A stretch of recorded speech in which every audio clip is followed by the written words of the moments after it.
Good afternoon. I'm Virginia Killmore and welcome to my studio. Today we're going to be making a Christmas card. I'm sort of in that mood already. I've been making quite a few of them the last few weeks.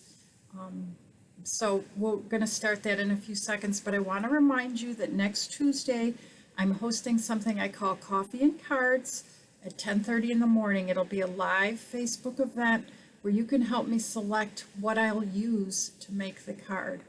I'm going to be asking you whether you want one cardstock or another, and we'll just sort of build the card together. I hope you'll join me.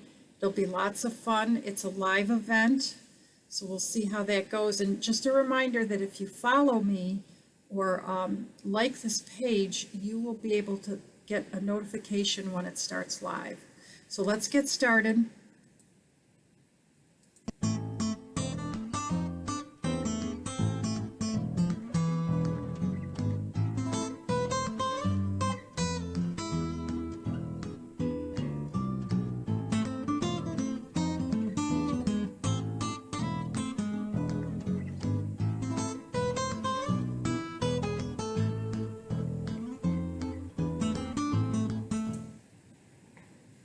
Isn't this pretty?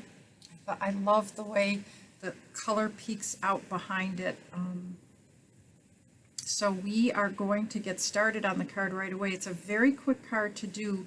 The only thing we have to do is actually cut out the tree from a piece of Whisper White cardstock, just so that you'll know what we're using. We're using the Merry Christmas from this Curvy Christmas set.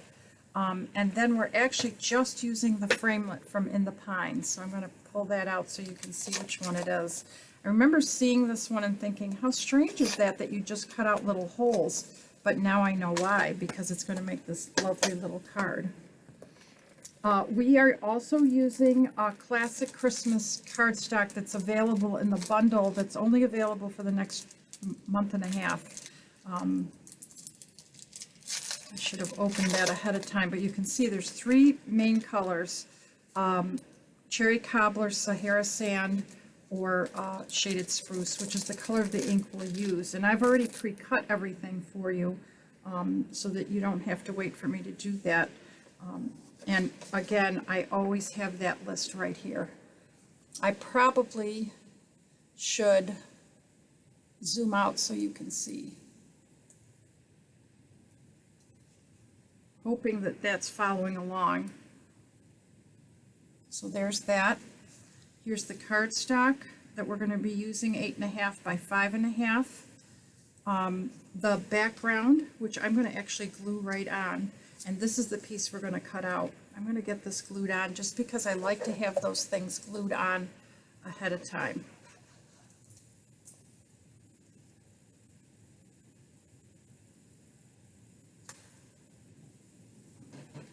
And that gives it a few minutes to dry while we do the rest of the stuff. Okay, so let's get this cut out. I need to bring my Stampin' and Cut Emboss machine up that I love, my new machine. I'm waiting for the little one that I keep hearing is going to come. And I need my cutters, which are plate 1, 2, and number 3. There's 2 of number 3, so I'm going to put 1 down. And the trick with this card is to make sure that this tree is nicely centered where you want it. Nice and straight. And then be very careful when you're going through that you don't move it. I love our new cutter because I only have to go through once. I don't have to go back and forth like I used to with my old machine. Get this out of here.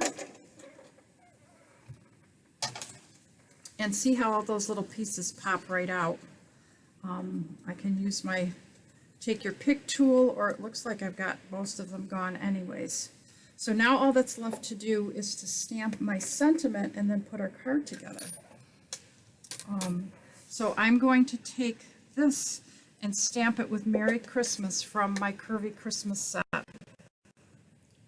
Just make sure I stamp it right side up. I always like to prime and stamp once off my paper, and I hope my head's not in here, but I have to get it straight. It's a little crooked, but I'm going to live with it because not much I can do. I have to re-stamp the whole thing and recut.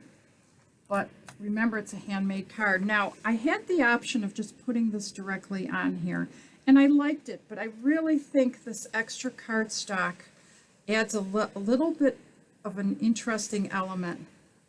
So I decided to go with that instead, and I'm just going to put glue around the edges because I don't want any glue seeping through.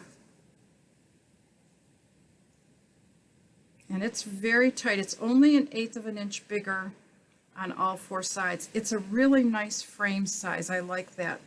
Now I could put it on here with dimensionals, but I kind of liked it flat. Sometimes we want flat cards to mail if we have to mail a long distance. The only thing I'm going to add is a nice little bow at the end.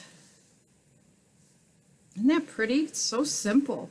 We're using the coordinating paper behind it to really make it pop. And now all that's left is a little bow to be made, which I'm going to make freehand. Gotten pretty good at it. Twine isn't too hard.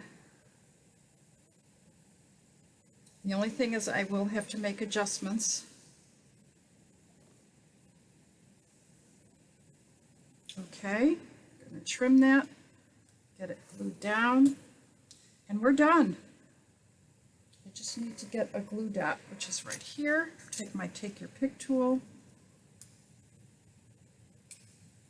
And I'm just going to roll that a tiny bit so I don't have a big blop there to put my